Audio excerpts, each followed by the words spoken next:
Saling serang, saling ancam. Konflik Israel-AS melawan Iran kian memanas. Setelah ladang gas South Pars di Iran diserang Israel, kini rudal Iran menghantam kota Dimona, lokasi tempat penelitian nuklir milik Israel berada. Yang terbaru, saudara, disebut AS Iran kembali menyerang fasilitas nuklir Iran Natanz. Apakah konflik di Timur Tengah kini bereskalasi menjadi serangan militer terbuka?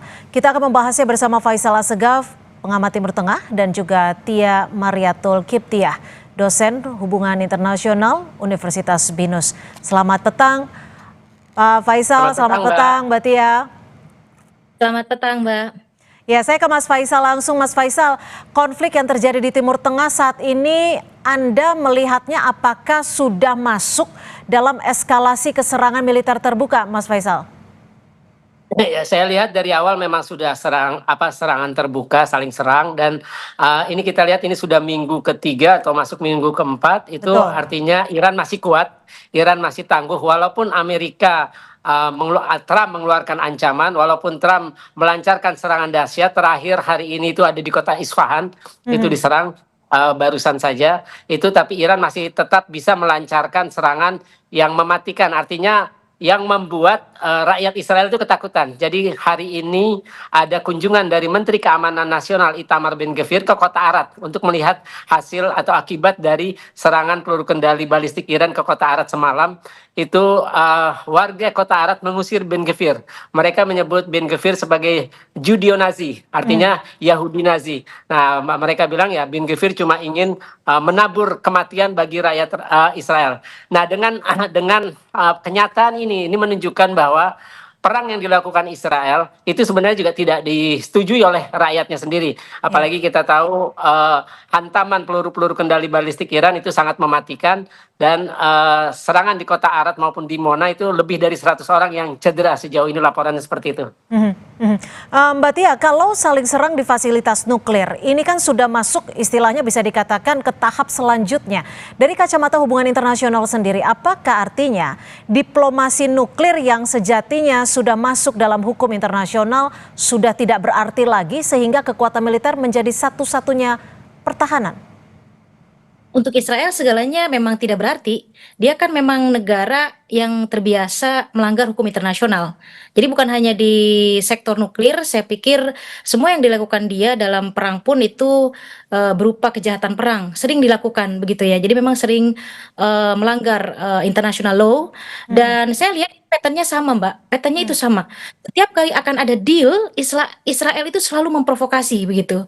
Kenapa saya katakan demikian? Beberapa kali kejadian, oke, yang terbaru sekarang adalah ketika Amerika Serikat dan Iran berunding untuk menuju deal tentang pengayaan uranium Iran dan rudal balistik. Tiba-tiba Israel tanpa sepengetahuan Amerika Serikat langsung menyerang. Ya kalau sudah menyerang begitu kan di-approve sama Amerika Serikat begitu ya. Dan saya melihat kita baru berbincang semalam bahwa Trump akan mengakhiri perang dengan kondisi BBM di Amerika Serikat sendiri naik, kemudian demonstrasi sudah mulai terjadi, tekanan publik juga sudah mulai tinggi di Amerika Serikat, dan kita berpikir bahwa sebentar lagi perang akan diakhiri. Karena kan Iran sudah mengatakan ada 3 poin itu tadi ya, mau kembali ke perundingan dengan 3 syarat begitu ya. Ini kita berharap ini akan selesai dan Trump akan mengumumkan perang ini will end begitu kan. Tapi tiba-tiba ada kejadian ini gitu. Nah, itu yang disebut perangnya sama. Setiap kali ada deal pasti ada kejadian lain yang diprovokasi oleh Israel sehingga Iran kembali melancarkan serangan. Dan kali ini berbahaya sekali. Sudah melalui dua-duanya adalah di mana pengayaan uranium masing-masing begitu. Tapi Mbak, saya melihat ini juga Iran menunjukkan kepada dunia internasional, kami pengayaan uranium pada ambang batas untuk energi. Israel juga punya loh, seolah-olah ingin menunjukkan itu begitu. Karena selama ini kan mereka reasonnya untuk menyerang Iran itu adalah karena nuklir. Nah, juga punya begitu. Ini ingin menunjukkan ke arah sana begitu. Jadi satu, saya melihat patternnya sama. Setiap kali akan deal, Israel sudah suka membuat ulah. Yang kedua, Iran melakukan serangan balik juga untuk menunjukkan kepada dunia internasional dia yang melakukan pengayaan uranium dan memiliki senjata nuklir begitu. Jadi artinya Anda ingin menyebut bahwa aktor yang ingin mencegah perdamaian adalah Israel tanpa Amerika Serikat? Ya, Israel. Hmm. Jadi setiap pattern-nya sama. Di Hamas juga dulu begitu. Setiap kali mau ada deal, ada kejadian 7 Oktober. Kemudian setiap mau ada deal, selalu ada tindakan provokasi. Entahlah itu masuk ke Al-Aqsa atau tindakan yang membuat umat Muslim di Palestina emosi begitu ya. Kemudian setiap mau ada deal apapun, Ya, itu pasti Israel akan melakukan provokasi. Dan kali ini, oke. ketika Trump akan menyebutkan will end, dia melakukan provokasi lagi begitu. Hmm. Mas Faisal, ini kan ada saling serang, tidak hanya ladang gas di South Pars, ini sekarang lanjut ke fasilitas nuklir di Dimona, Israel, dan juga Natanz di Iran. Ini merupakan upaya saling melumpuhkan secara permanen, atau memang sebenarnya agenda perangnya ini sebenarnya masih dilihat sangat panjang? Ya, saya mau membantah ya. Jadi yang diserang itu bukan reaktor nuklir Dimona di Gurun Negev, selatan Israel, tapi yang diserang itu masih permukiman Permukimannya ya? penduduk. Ya, masih Tapi permukiman. lokasinya Jadi belum berdekatan pernah. kan ya? Atau Ya, gimana? lokasinya berdekatan. Lokasinya memang berdekatan karena Dimona ini kan kota kecil di daerah Gurun Negev di Ya. selatan Israel. Nah, saya kira perang ini saling serang ini menunjukkan bahwa sama-sama kedua pihak tidak mau mengalah. Baik Amerika maupun Israel tidak mau mengalah terhadap Iran karena mereka sudah kehilangan muka ya ketika mereka menyerang langsung membunuh pemimpin tertinggi Iran, Ayatollah Ali Khamenei. Ternyata Iran tidak mau menyerah. Bahkan sudah dibombardir fasilitas nuklir yang di Natanz, Isfahan. Itu mereka Iran juga tidak mau menyerah dan terakhir kan Trump mengancam 48 jam kalau Selat Hormuz tidak dibuka maka semua pembangkit listrik Iran akan dibombardir. Tapi Iran balik mengancam kalau memang itu diserang pembangkit listriknya maka semua kawasan Teluk Persia akan gelap. Artinya Iran akan membalas dengan serangan serupa. Hmm, hmm. Tapi kalau terkait dengan serangan ke fasilitas nuklir ini saling bantah, saling ancam, bagaimana Anda melihatnya, Mas Faisal? Ya, saya kira ini Israel maupun Amerika memang sudah kehabisan akal bagaimana untuk melumpuhkan Iran. Ketika mereka berbicara di awal hari pertama perang, hari pertama 2 atau 3 mereka berbicara tentang pergantian rezim, ternyata itu tidak berhasil. Mereka menghasut orang-orang Iran untuk demonstrasi ke jalan juga tidak berhasil. Nah, sekarang Iran membalikkan keadaan yaitu dengan memberikan tekanan terhadap Amerika, bahkan bukan hanya Amerika tapi sekutu Amerika termasuk negara-negara Eropa, negara-negara anggota NATO dengan menutup Selat Hormuz. Artinya menutup bagi Amerika dan sekutu-sekutunya. Nah, inilah yang membuat Amerika maupun Israel gusar. Ternyata dengan penutupan Selat Hormuz, tekanan baik di dalam negeri Amerika maupun juga di dalam negeri Israel karena serangan peluru kendali balistik tiap hari jatuh ke Tel Aviv maupun Haifa dan sekarang sudah ke arah Beersheba juga sudah sebelumnya. Terakhir itu informasinya kedua pangkalan militer pangkalan udara Israel yaitu di Talnov dan Nevatim itu juga versi Iran sudah dihantam oleh peluru kendalinya. Ya. Nah, ini menunjukkan bahwa Iran memang sangat kuat. Iran siap untuk perang jangka panjang dan Trump maupun Netanyahu mencoba mencari jalan keluar untuk setidaknya mereka tidak malu. Bagaimana ini yang sedang dicari oleh Trump maupun Netanyahu. Oke, Mbak Tia, ini kan konflik semakin luas, mulai dari penutupan Selat Hormuz, sekarang serangan ke ladang gas di South Pars, hingga saling serang fasilitas nuklir ini. Apakah hal ini sebenarnya sudah dibayangkan di antara ketiga negara ini, Amerika Serikat, Israel, dan juga Iran, atau sebenarnya konflik ini sudah bisa dikatakan lepas kendali? Tapi dijawabnya usai jeda, tetap bersama kami di Kompas Petang. Saling serang fasilitas nuklir antara Amerika Serikat, Israel, dan juga Iran. Ini dalam kalkulasi hubungan internasional, Mbak Tia. Apa sebenarnya yang terjadi? Apakah betul emang eskalasinya sangat meningkat dan di luar prediksi di antara para negara yang bersengketa? Ya, yang berkonflik? kalau ditanyakan di luar prediksi ya. Karena Amerika kan bilangnya 1 kali 24 jam, bahkan maksimal 3 hari, rezim ini akan tumbang, akan selesai, kemudian mereka akan mengatur negara. Kenyataannya kan tidak. Bahkan ini mengagetkan ketika sekarang sudah mulai menyerang tempat trainingnya nuklir, riset nuklir, kemudian saling menyerang fasilitas nuklir. Itu Natanz itu salah satu yang memang dulu sempat dibombardir juga oleh pihak Amerika Serikat ya. Kalau tidak salah tahun 2025 bersama Fordo dan Isfahan juga begitu. Jadi ini sungguh membahayakan dan seharusnya saya pikir saya memang kurang yakin ya, tidak yakin bahwa UN ini akan bertindak, tapi dengan eskalasi yang terus meningkat seharusnya ini kita semua satu suara bagaimana kita terus mengkampanyekan perang ini harus diakhiri. Karena efeknya ini kalau sudah mengarah kepada masing-masing fasilitas nuklir, entah itu penelitiannya, tempat penelitiannya atau yang lain sebagainya, tentu ini sangat membahayakan. Jadi eskalasi akan semakin meluas dan saya pikir itu gara-gara ini ya Mbak ya, pas South Pars itu tadi. Jadi itu kan ladang bersama dengan Qatar. Mereka memang punya semacam konsorsium begitu ya, yang utara dan selatan begitu. Dan disitulah mungkin Iran melakukan retaliations dan emosi begitu ya, sehingga melancarkan serangan di titik-titik yang memang saya pikir itu pas begitu ya targetnya ya.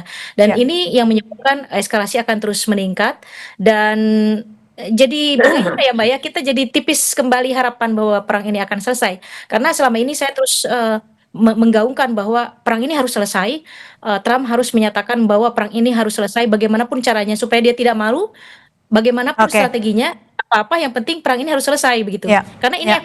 akan kemana-mana begitu. Ya, Mas Faisal, kalau dari kacamata Anda, dari pengamatan Anda, Amerika Serikat dan Israel ini sebenarnya masih satu suara tidak sih? Karena kan kita tahu belakangan kalau di South Pars, Amerika Serikat membantah ikut menyerang. Tapi di Natanz, Israel membantah ikut menyerang. Jadi apa sebenarnya yang terjadi di belakang peta perang ini? Ya kalau saya baca laporan dari wartawan investigatif Israel yang terkenal itu Barak Ravid, itu juga saya kenal pribadi, itu ternyata ya Amerika diberitahu untuk ketika menyerang ladang gas di South Pars itu, Parsi Selatan itu sendiri. Jadi saya kira Amerika maupun Israel sebenarnya, Trump maupun Netanyahu, seperti diakui oleh Netanyahu dalam pidatonya, bahwa tiap hari mereka berkomunikasi, tiap hari mereka berkoordinasi, termasuk ketika melancarkan serangan 28 Februari, itu sudah sesuai kesepakatan bersama.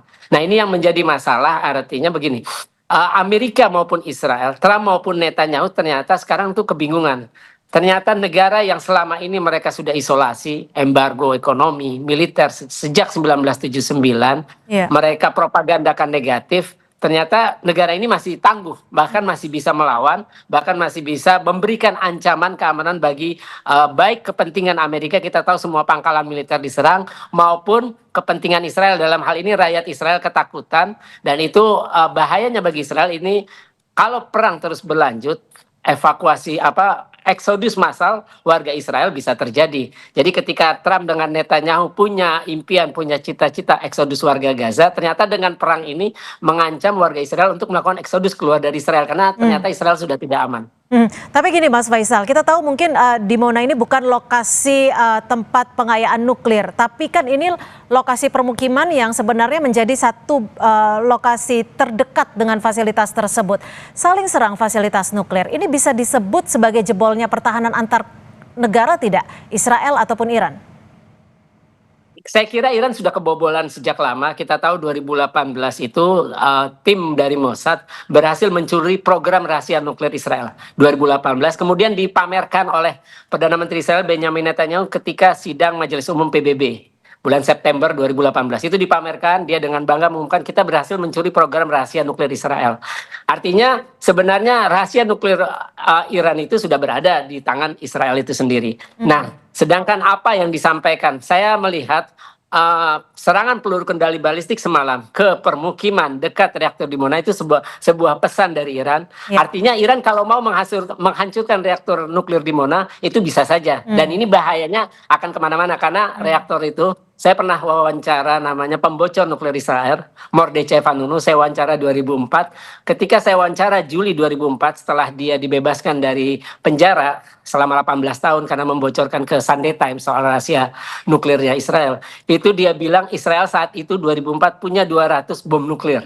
Artinya ada kemungkinan Israel yang tidak pernah ikut NPT, tidak pernah diinspeksi oleh tim IAEA, bisa jadi jumlah nuklirnya lebih banyak. Nah, bisa dibayangkan akibatnya kalau reaktor nuklir Dimona ini memang diserang atau diledakkan atau dihantam oleh peluru kendali Iran. Itu efeknya akan sangat berbahaya. Oke, Mbak Tia, jadi apakah ini artinya sebenarnya Iran sedang memberikan informasi kepada Israel bahwa pihaknya masih mampu, bahkan kemampuan itu bisa dikatakan masih lebih besar dari pemikiran Israel ataupun Amerika Serikat karena sudah menyerang lokasi terdekat di Dimona? Ya, tepatnya demikian, Mbak. Jadi memang ini tadi yang saya sebutkan, pertama ini, memberikan informasi juga kepada publik bahwa memang Israel juga bahkan memiliki senjata nuklir. Kalau Iran kan baru, diduga begitu ya, karena memang pengayaan uraniumnya meningkat. Tapi betul atau tidak, itu kan sudah dijelaskan oleh IAEA, Iran tidak memiliki senjata nuklir, tapi memang melakukan pengayaan uranium untuk sumber energi rakyatnya, begitu Ya. kan? Itu harus kita percayai karena itu kan IO atau International Organization berdasarkan perspektif HI. Kalau misalnya IAEA tidak dipercaya, mau kemana lagi? Begitu harusnya Amerika dan Israel mempercayai itu. Nah, Hmm. ini ditunjukkan kepada publik bahwa sebetulnya yang memiliki senjata nuklir itu adalah Israel.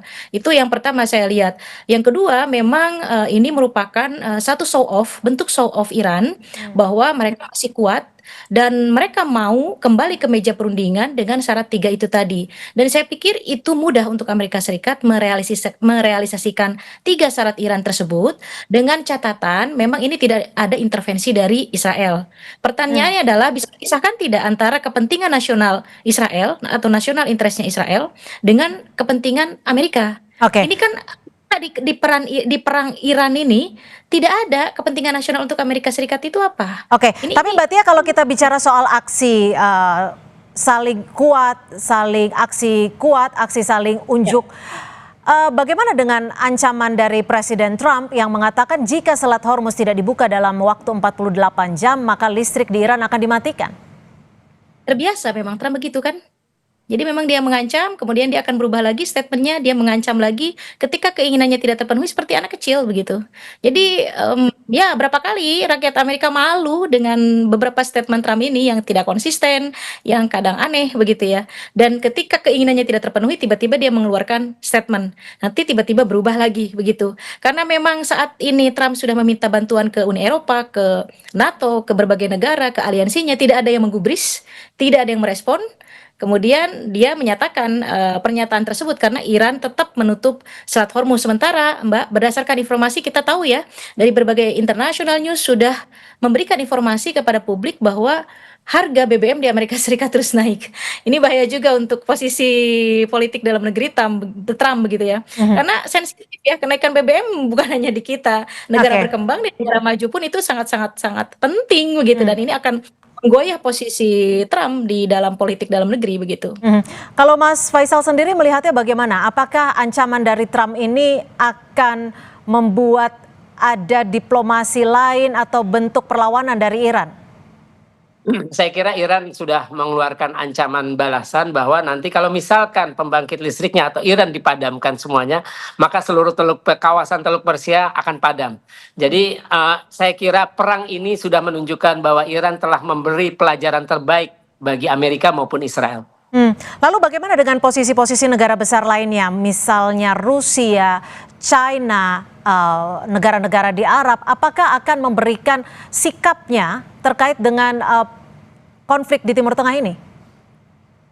Terakhir pertemuan kalau salah tidak beberapa hari lalu itu 12 negara Arab termasuk 6 negara Arab Teluk itu ditambah Mesir, Yordania. Saya lupa ada berapa itu ada 12 negara Arab malah mengecam serangan yang dilakukan Iran terhadap pangkalan-pangkalan militer Amerika maupun kepentingan Amerika yang ada kawasan Teluk Persia. 6 negara Arab Teluk itu sendiri, Arab Saudi, Kuwait, Qatar, Oman, Bahrain dengan Uni Emirat Arab. Ya. Itu bahkan Menteri Luar Negeri Arab Saudi mengancam bahwa Arab Saudi bisa melakukan serangan balasan. Saya kira itu yang akan ditunggu Iran. Artinya jadi aneh ketika Iran sedang membela diri, ternyata negara-negara Arab yang mengeluarkan kecaman terhadap Iran ternyata satu posisi dengan Amerika maupun Israel. Artinya kelihatan di sini siapa yang negara-negara Arab dan Muslim mana yang sebenarnya sedang berada di pihak Amerika maupun Israel dalam perang Iran ini sangat kelihatan. Oke, Mbak Tia terakhir, jika eskalasi terus meningkat, apakah realistis untuk kita masih berharap ada upaya diplomasi untuk meredam konflik, Mbak Tia?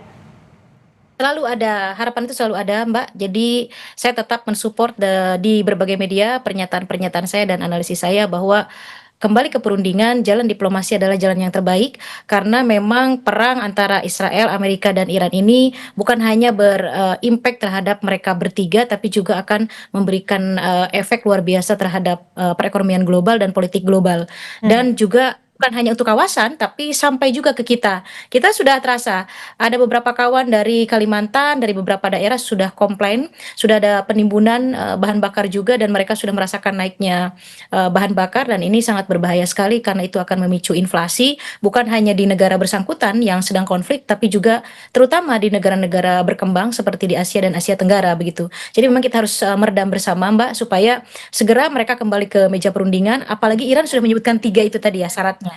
Jadi itu mudah buat Amerika Serikat, bagaimana Israel dikesampingkan dulu, dan saya pikir Kongres bisa menekan Trump, publik Amerika bisa menekan Trump supaya kembali ke meja perundingan, dan Iran saya melihat masih ada mau bersedia untuk kembali ke meja perundingan dengan mengajukan 3 syarat itu tadi, begitu. Baik, terima kasih Mbak Tia Mariatul Kiptiah, dosen hukum internasional Universitas Binus, dan juga Mas Faisal Assegaf, pengamat dari Timur Tengah, sudah berbagi perspektif di Kompas Petang. Selamat sore. Selamat.